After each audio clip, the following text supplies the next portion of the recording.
ഈ video skip ചെയ്യുന്നതിന് മുമ്പ് ഒരു കാര്യം പറയാം. നിങ്ങളൊരു പ്ലോട്ടൊക്കെ വാങ്ങിച്ച് അവിടെ ഒരു വീട് പണിയണമെന്നൊക്കെ ആഗ്രഹിക്കുന്ന അല്ലെങ്കിൽ അതിനുവേണ്ടി പരിശ്രമിച്ചുകൊണ്ടിരിക്കുന്ന ഒരാളാണെങ്കിൽ ഈ വീഡിയോ തീർച്ചയായിട്ടും മുഴുവനായിട്ട് നിങ്ങൾ കാണണം. 100% നിങ്ങൾക്ക് അത് ഉപകാരപ്പെടും. ഒരു സ്ഥലമൊക്കെ വാങ്ങിച്ച് വീടെടുത്തുകൊണ്ടിരിക്കുന്ന ഒരാളാണ് ഞാൻ.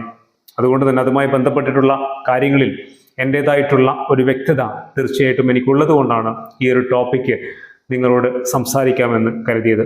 തീർച്ചയായിട്ടും നിങ്ങൾക്ക് ഉപകാരപ്പെടുമെന്ന കാര്യത്തിൽ യാതൊരുവിധ തർക്കവുമില്ല. നമുക്ക് പോയിന്റിലേക്ക് വരാം. നമ്മളൊരു പ്ലോട്ട് വാങ്ങിക്കുന്നു അല്ലേ? ജീവിതത്തിൽ ഒരു വലിയ ആഗ്രഹവും സ്വപ്നമൊക്കെ ആയിരിക്കാം സ്വന്തമായിട്ട് ഈ ലോകത്ത് ഒരു മണ്ണ് വാങ്ങിക്കുക അല്ലേ, കുറച്ച് സ്ഥലം വാങ്ങിക്കുക. അപ്പോൾ നമ്മളൊരു പ്ലോട്ട് വാങ്ങിക്കുമ്പോൾ അടിസ്ഥാനപരമായിട്ട് നമ്മൾ ശ്രദ്ധിക്കേണ്ട കുറച്ച് കാര്യങ്ങളുണ്ട്. അതിൽ ഒന്നാമത്തെ കാര്യം, ഒരു പ്ലോട്ട് വാങ്ങുമ്പോൾ 3 കാര്യങ്ങളിൽ നിങ്ങൾ വ്യക്തത വരുത്തണം എന്നുള്ളതാണ്.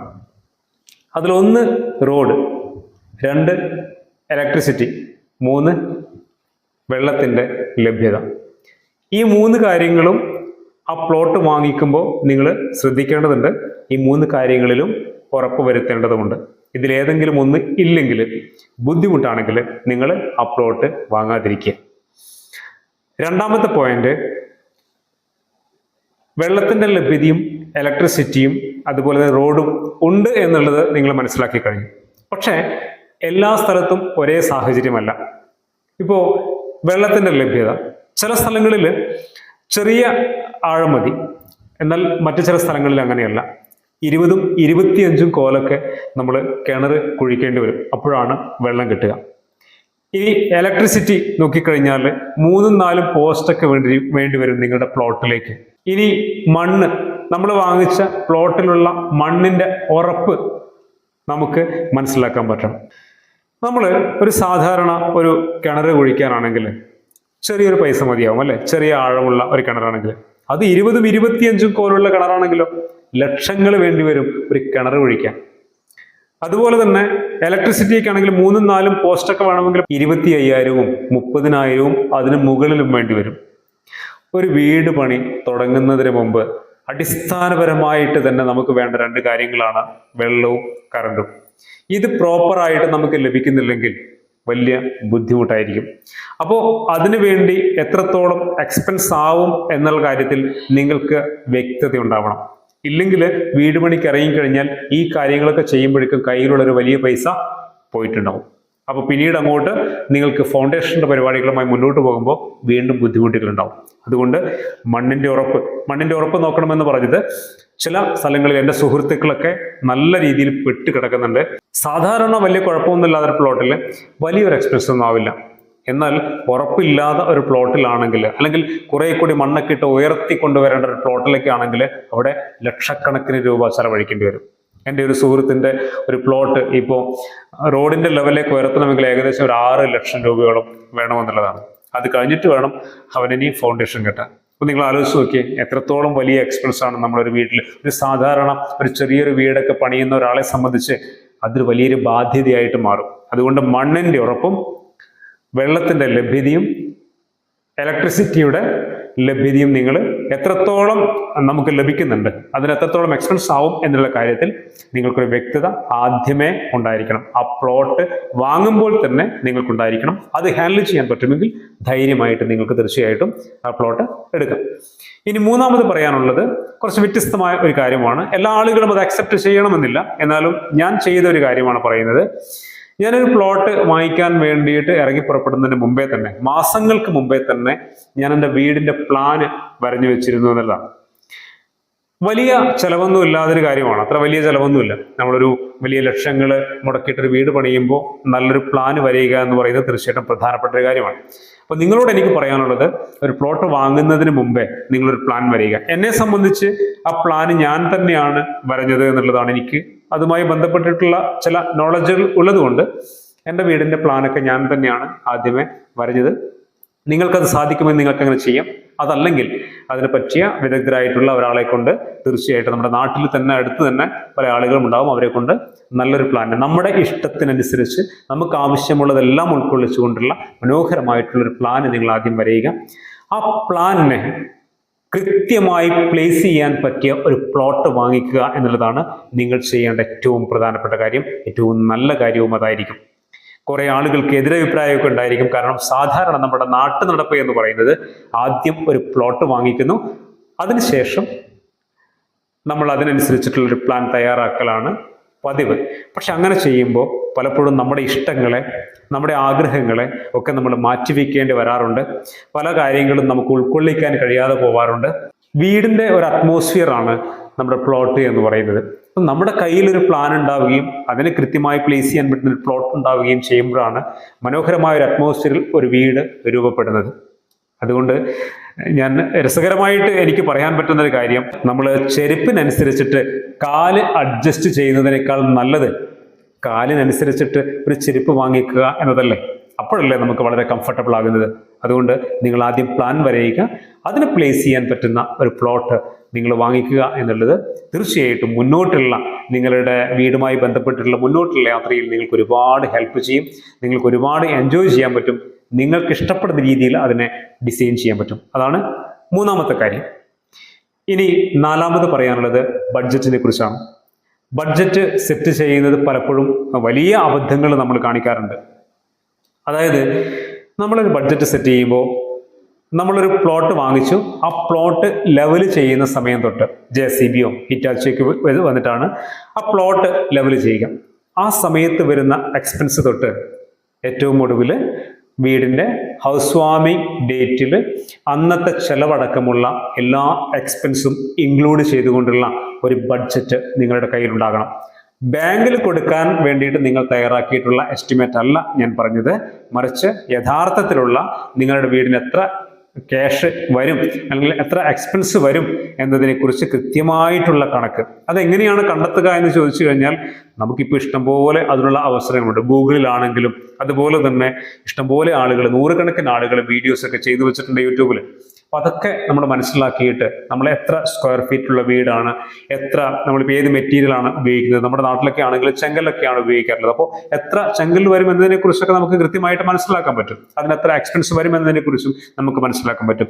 ഒരു ടൈല് വാങ്ങുന്നത് എത്ര രൂപയുടെ ടൈലാണ് നമ്മൾ വാങ്ങിക്കുന്നത്, അപ്പോൾ അതിനനുസരിച്ചിട്ട് നമുക്ക് അതിൻ്റെ ഒരു ബഡ്ജറ്റ് നമുക്ക് സെറ്റ് ചെയ്യാൻ പറ്റും. അതുപോലെ തന്നെ ഡോർസ് ആൻഡ് വിൻഡോസ്, അത് ഏത് മെറ്റീരിയലാണ് ഉപയോഗിക്കുന്നത്, അതിൻ്റെ എസ്റ്റിമേറ്റ് ഒക്കെ നമുക്ക് പെട്ടെന്ന് എടുക്കാൻ പറ്റും. ഓൺലൈനിൽ തന്നെ പല കമ്പനികളോട് നമ്മൾ അതിൻ്റെ ഡീറ്റെയിൽസ് കൊടുത്തു കഴിഞ്ഞാൽ അവർ നമുക്ക് അയച്ചു തരും. അപ്പോഴൊക്കെ ഓരോ ഘട്ടങ്ങളിലും നമുക്ക് വരുന്ന എക്സ്പെൻസിനെ കുറിച്ച് നമുക്ക് കൃത്യമായി മനസ്സിലാക്കി ടോട്ടൽ എത്ര എക്സ്പെൻസ് വരും എന്നത് നമുക്ക് കാൽക്കുലേറ്റ് ചെയ്യാൻ പറ്റും.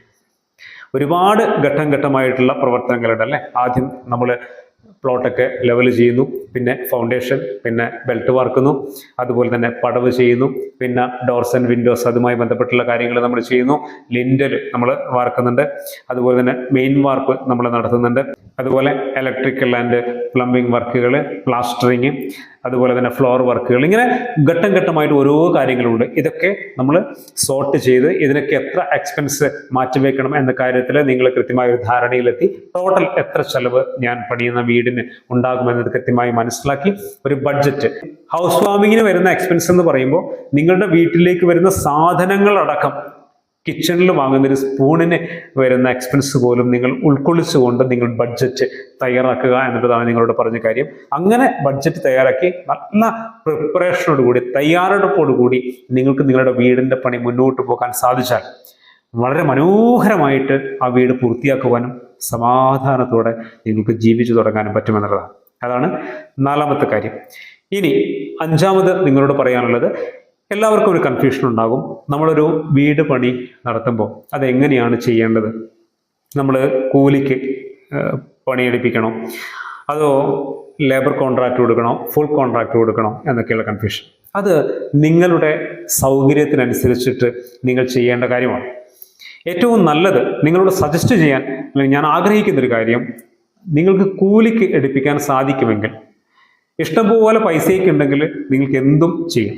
അതല്ലെങ്കിൽ ഒരു കൃത്യമായൊരു ബഡ്ജറ്റ് സെറ്റ് ചെയ്ത് അതിനുള്ളിൽ ഇത് പൂർത്തിയാക്കുക എന്നൊക്കെ ആലോചിച്ച് നിൽക്കുന്ന ഒരാളാണ് നിങ്ങളെങ്കിൽ കൂലിക്ക് പണിയെടുപ്പിക്കാൻ നിന്ന് കഴിഞ്ഞാൽ അത് സാമ്പത്തികമായിട്ട് ഒരുപാട് ലാഭം നിങ്ങൾക്ക് ഉണ്ടാക്കിത്തരും. അല്ലെങ്കിൽ ഫുൾ കോൺട്രാക്റ്റ് ഒക്കെ കൊടുക്കുന്ന സമയത്ത് 30 ലക്ഷം രൂപ ബഡ്ജറ്റിലുള്ള ഒരു വീട് 40-45 ലക്ഷം രൂപയോളമാകും. 10-15 ലക്ഷം രൂപ അവരുടെ പ്രോഫിറ്റാണ്. അപ്പൊ അത്രയും ലാഭം അവരെടുക്കും. കാരണം 1 വർഷം കൊണ്ട് 1.5 വർഷം കൊണ്ട് പൂർത്തിയാകുന്നൊരു വീടാണ്. അപ്പൊ തീർച്ചയായിട്ടും സാമ്പത്തികമായിട്ടുള്ള നഷ്ടം അതിലുണ്ട്. എന്നാൽ നമുക്ക് ഇതിലൊന്നും ഇൻവോൾവ് ചെയ്യാൻ ഉള്ള സമയമില്ല എന്നുള്ളതാണെങ്കിൽ തീർച്ചയായിട്ടും നിങ്ങൾക്ക് ലേബർ കോൺട്രാക്ടറോ അല്ലെങ്കിൽ ഫുൾ കോൺട്രാക്ടറോ കൊടുത്തിട്ട് അവർക്ക് വിട്ടുകൊടുക്കാം. അതാണ് നിങ്ങളോട് പറയാനുള്ളത്. ലാഭം അല്ലെങ്കിൽ സാമ്പത്തികമായിട്ടുള്ള ലാഭം നിങ്ങൾ ആഗ്രഹിക്കുന്നുവെങ്കിൽ നിങ്ങളുടെ മേൽനോട്ടത്തിൽ കൂലിക്ക് പണിയെടുപ്പിക്കുക എന്നുള്ളത് തന്നെയാണ് നിങ്ങളോട് പറയാനുള്ള പ്രധാനപ്പെട്ട കാര്യം. ഇനി 6ാമത് പറയാനുള്ളത്, മറ്റുള്ളവരുടെ ഇഷ്ടത്തിനനുസരിച്ചിട്ട് നമ്മൾ അല്ലെങ്കിൽ മറ്റുള്ളവരുടെ താളത്തിനനുസരിച്ചിട്ട് നമ്മൾ തുള്ളാതിരിക്കുക എന്നുള്ളതാണ്. ചിലപ്പോൾ നമ്മുടെ കാരണവന്മാർ വരും, നമ്മുടെ സുഹൃത്തുക്കൾ വരും. കാരണം നമ്മൾ ഒരു കാര്യം ചെയ്തുകൊണ്ടേയിരിക്കുമ്പോൾ വ്യത്യസ്തമായിട്ടുള്ള ഒരുപാട് അഭിപ്രായങ്ങൾ വരും. ആ സമയത്ത് നിങ്ങൾ തീരുമാനിച്ചൊരു കാര്യം മാറ്റി ചെയ്യാൻ ശ്രമിക്കുമ്പോൾ അവിടെ സമയനഷ്ടമുണ്ട്, സാമ്പത്തികമായിട്ടുള്ള നഷ്ടങ്ങളുണ്ട്. അങ്ങനെയുള്ള ഒരുപാട് പ്രശ്നങ്ങൾ നിങ്ങളുടെ ജീവിതത്തിലേക്ക് വന്നു ചേരും. അതുകൊണ്ട് മറ്റുള്ളവരുടെ താളത്തിനനുസരിച്ച് തുള്ളാതെ നിങ്ങൾ ഒരു പ്ലാൻ തയ്യാറാക്കി നിങ്ങളൊരു കാര്യം തീരുമാനിച്ചുറപ്പിച്ച് അത് മുന്നോട്ട് പോവുക. അതിൽ നിങ്ങൾ മാറാൻ പാടില്ല. ഇനി ഏതെങ്കിലും ഒരു തീരുമാനം മാറ്റുന്നുണ്ടെങ്കിൽ നമ്മൾ ചെയ്യുന്ന കാര്യം നാളെ ഒരു ബുദ്ധിമുട്ടാകുമെന്ന 100% ബോധ്യമുള്ളൊരു കാര്യം മാത്രമേ അങ്ങനെ മാറ്റേണ്ടതുള്ളൂ. ബാക്കിയുള്ളതൊക്കെ നിങ്ങൾ ആദ്യമേ തീരുമാനിച്ച തീരുമാനങ്ങളുമായി മുന്നോട്ട് പോവുക. മറ്റുള്ളവരുടെ ഇടയ്ക്കൊക്കെ പല ആളുകളും വന്നിട്ട് പല അഭിപ്രായങ്ങളും പറയും. ആ അഭിപ്രായങ്ങളുടെ പിന്നാലെ പോകാതിരിക്കുക. എസ്പെഷ്യലി നിങ്ങളോട് പ്രത്യേകിച്ച് പറയാനുള്ളതും ഈ ട്രെൻഡിൻ്റെയൊക്കെ പിന്നാലെ പോകാതിരിക്കുക എന്നുള്ളതും പ്രധാനപ്പെട്ട ഒരു കാര്യമാണ്. ട്രെൻഡ് എന്ന് പറയുന്നത് ഇപ്പോഴത്തെ ട്രെൻഡാണ്. നിങ്ങളുടെ വീടിൻ്റെ പണി പൂർത്തിയാകുമ്പോൾ നിങ്ങൾ വീടിൻ്റെ പണി നടന്നുകൊണ്ടിരിക്കുന്ന ട്രെൻഡ് ആയിരിക്കില്ല എന്ന് കൂടി നിങ്ങൾ മനസ്സിലാക്കേണ്ടതുണ്ട്. അതാണ് പറയാനുള്ള 6ാമത്തെ കാര്യം. 7ാമത് പറയാനുള്ളത്, നമ്മളൊരു വീട് പണി ചെയ്തുകൊണ്ടിരിക്കുമ്പോൾ ഗ്യാപ്പ് ഇല്ലാതെ അത് തുടർന്നു കൊണ്ടേയിരിക്കുക എന്നുള്ളതാണ്. 3 വർഷം കൊണ്ട് 4 വർഷം കൊണ്ട് 5 വർഷം കൊണ്ടൊക്കെ നമ്മളൊരു വീടിൻ്റെ പണി പൂർത്തിയാക്കാൻ ശ്രമിക്കുമ്പോൾ അവിടെ സമയനഷ്ടമുണ്ട്, സാമ്പത്തികമായിട്ടുള്ള നഷ്ടമുണ്ട്. അതുപോലെ തന്നെ വീടിൻ്റെ സ്ട്രെങ്ത്തും സ്വാഭാവികമായിട്ട് കുറയുമെന്നുള്ളതാണ്. കുറച്ച് പണിയൊക്കെ എടുത്ത് വെച്ചു, അത് മഴയും വെയിലും ഒക്കെ കൊണ്ട് ഇപ്പോൾ ഡോർസും വിൻഡോസും ഒക്കെ വെച്ചിട്ടുണ്ടെങ്കിൽ തീർച്ചയായിട്ടും അതിനൊക്കെ കേടുപാടുകൾ സംഭവിക്കും. അതൊക്കെ ഒരുപാട് നഷ്ടമാണ് നിങ്ങൾക്ക് പിന്നീട് ഉണ്ടാവുക. അതിൻ്റെ ക്വാളിറ്റി സ്വാഭാവികമായിട്ട് കുറയും. അതുകൊണ്ട് 1 വർഷമോ 1.5 വർഷത്തിനുള്ളിലോ വീടിൻ്റെ പണി തുടങ്ങിക്കഴിഞ്ഞാൽ 1 വർഷത്തിനോ 1.5 വർഷത്തിനുള്ളിലോ ആ വീടിൻ്റെ പണി പൂർത്തിയാക്കുക എന്നുള്ളത് പ്രധാനപ്പെട്ട കാര്യമാണ്. ഗ്യാപ്പ് ഇല്ലാതെ അതിനനുസരിച്ച് സാമ്പത്തികമായിട്ടുള്ള കാര്യങ്ങളൊക്കെ സെറ്റ് ചെയ്തിട്ട് നിങ്ങൾ വീടിൻ്റെ പണിക്ക് ഇറങ്ങിയാൽ മതി എന്നുള്ളത് തന്നെയാണ് നിങ്ങളോട് പറയാനുള്ള പ്രധാനപ്പെട്ട കാര്യം. 8ാമത്, നമ്മൾ വീടിൻ്റെ തറയൊക്കെ കെട്ടിക്കഴിഞ്ഞാൽ ഏറ്റവും ആദ്യം ചെയ്യേണ്ടത് നമ്മുടെ ബൗണ്ടറി വാൾ സെറ്റ് ചെയ്യുക എന്നുള്ളതാണ്. വീടിൻ്റെ എല്ലാ അതിരുകളും നമ്മൾ ഫൗണ്ടേഷൻ ഇട്ട് ഫുള്ള് കെട്ടിവെക്കണമെന്നില്ല, ഒരു വരി കല്ലെങ്കിലും വെച്ചിട്ട് നമ്മുടെ ആ വീടിനെ ഒരു ബോക്സിനുള്ളിലേക്ക് എത്തിക്കുക എന്നുള്ളതാണ് ഏറ്റവും പ്രധാനപ്പെട്ട കാര്യം.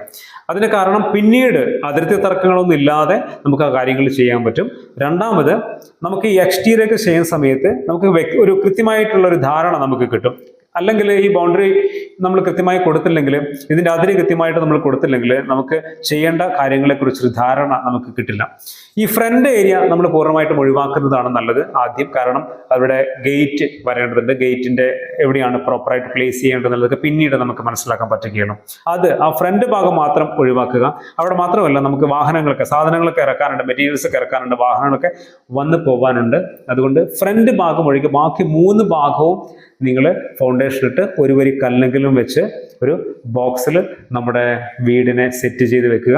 അത് നമുക്ക് കൃത്യമായിട്ട് ആ വീട് ബിൽഡ് ചെയ്യുമ്പോൾ നമുക്കൊരു വ്യക്തത ഉണ്ടാകും. ഓരോ കാര്യങ്ങളെക്കുറിച്ചും ഈ എക്സ്റ്റീരിയറിലൊക്കെ എന്തൊക്കെ കാര്യങ്ങൾ ചെയ്യേണ്ടത് എന്നതിനെക്കുറിച്ചൊക്കെ നല്ല ഒരു പിക്ചർ നമുക്ക് തീർച്ചയായിട്ടും ലഭിക്കും. നേരത്തെ പറഞ്ഞതുപോലെ നമ്മുടെ അതിർത്തി തർക്കങ്ങളൊക്കെ നമുക്ക് പിന്നീട് ഇല്ലാതെ നമുക്ക് കൈകാര്യം ചെയ്യുവാനും സാധിക്കുമെന്നുള്ളതാണ്. 9ാമത് പറയാനുള്ളത്, നിങ്ങൾ കൂലിക്ക് പണിയെടുപ്പിച്ചാലും ലേബർ കോൺട്രാക്ട് കൊടുത്താലും അതുപോലെ തന്നെ ഫുൾ കോൺട്രാക്ട് കൊടുത്താലും നിങ്ങളുടെ ഫിസിക്കൽ ആൻഡ് മെൻ്റൽ പ്രസൻസ് അവിടെ ഉണ്ടായിരിക്കണം എന്നുള്ളതാണ് ഏറ്റവും പ്രധാനപ്പെട്ട കാര്യം.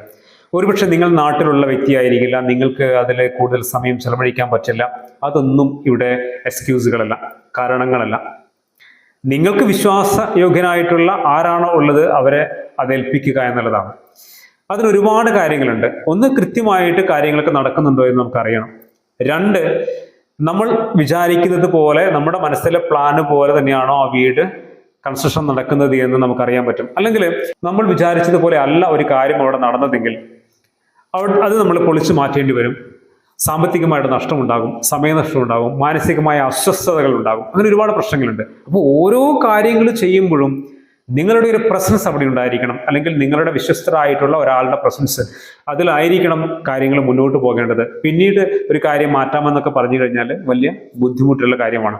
അത് മാത്രവുമല്ല, നമുക്കൊരു സംതൃപ്തി ലഭിക്കണമെങ്കിൽ ആരെങ്കിലുമൊക്കെ എപ്പോഴും അതിനെ അപ്ഡേറ്റ് ചെയ്യുവാനുള്ള ഒരാൾ കൂടെ ഉണ്ടാകുന്നത് നല്ലതായിരിക്കും. അതാണ് 9ാമത് പറയാനുള്ളത്. ഏറ്റവും ഒടുവിൽ 10ാമത് നിങ്ങളോട് പറയാനുള്ളത്, നിങ്ങളുടെ വീട് പണിക്ക് ആവശ്യമായിട്ടുള്ള മെറ്റീരിയൽസ് ഒക്കെ പരമാവധി ഒന്നിച്ചെടുക്കുക എന്നുള്ളതാണ്.